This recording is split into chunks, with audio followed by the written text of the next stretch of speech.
Alors, les trois enseignements de la victoire 3-1 de l'Olympique de Marseille face à Nantes. Le premier, c'est ça fait du bien. Tout simplement, quelle bouffée d'air frais, enfin de l'oxygène, du mouvement, de la présence dans la surface de réparation, de la joie, bref, du football, des joueurs qui n'arrêtent pas leur effort. Imaginez-vous ça, les mecs, ils allaient jusque dans la surface de réparation et l'occasion de constater qu'il faut ok, que les joueurs se bougent, mais il faut également leur donner cette impulsion, cette consigne de se projeter. Est-ce que c'est durable dans le temps, sur la durée d'un match et sur la durée de la vingtaine de matchs qui nous restent? On n'en sait rien, mais en tout cas, on entendra beaucoup moins le groupe des décevants dont je fais officiellement partie. Et même s'il y avait eu des fêtes avec ce contenu, croyez-moi, on m'aurait beaucoup moins entendu. Pour faire taire les critiques, AVB, c'est l'approche qu'il doit adopter. Ce soir, il n'y a pas grand-chose à reprocher à l'OM de mon point de vue.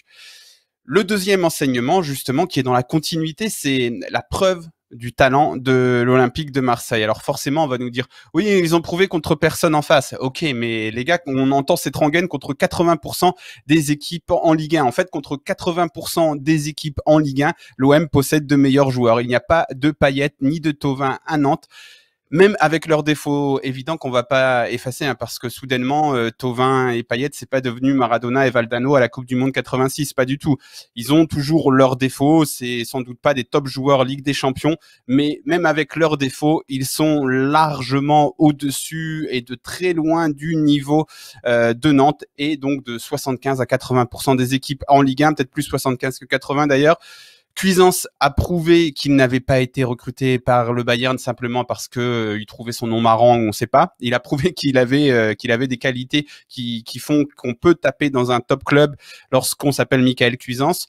On voit que Benedetto n'est pas une chèvre ultime non plus dès lors qu'il est épaulé, parce que quand il est tout seul, c'est pas du tout son jeu. Là, il y avait du mouvement, on l'a vu plusieurs fois, on l'a vu avoir plusieurs occasions. Certes, il marque sur penalty. Bravo Payet d'ailleurs de lui avoir laissé. Mais dans tous les cas, voilà, ce n'est pas une chèvre ultime, il est utile, il sait jouer au football, mais il faut que l'équipe joue au football pour que lui aussi y joue. Donc arrêtons de dire qu'on n'a pas de talent dans cette équipe. Rappelons-nous de ce match, gardons-le en mémoire. N'oublions pas que c'est ça que l'on doit exiger à chaque rencontre ou presque de l'OM en Ligue 1. Voilà, c'est ça. À chaque rencontre ou presque de l'OM en Ligue 1, il faut exiger ce genre de contenu. Contre Paris, ok, on peut jouer à 10 derrière, ça s'entend. Et enfin, s'il va falloir passer au groupe des pragmatiques et regarder le classement. L'excellente position au classement de l'Olympique de Marseille, qui est actuellement sur le podium de Ligue 1 avec 3 points de retard sur Paris, un match en moins parce que Paris n'a pas encore joué. Bon, on verra après comment ça se passe. Il y a 2 matchs en retard pour l'OM, vous le savez, mais Paris n'a pas encore joué ce match.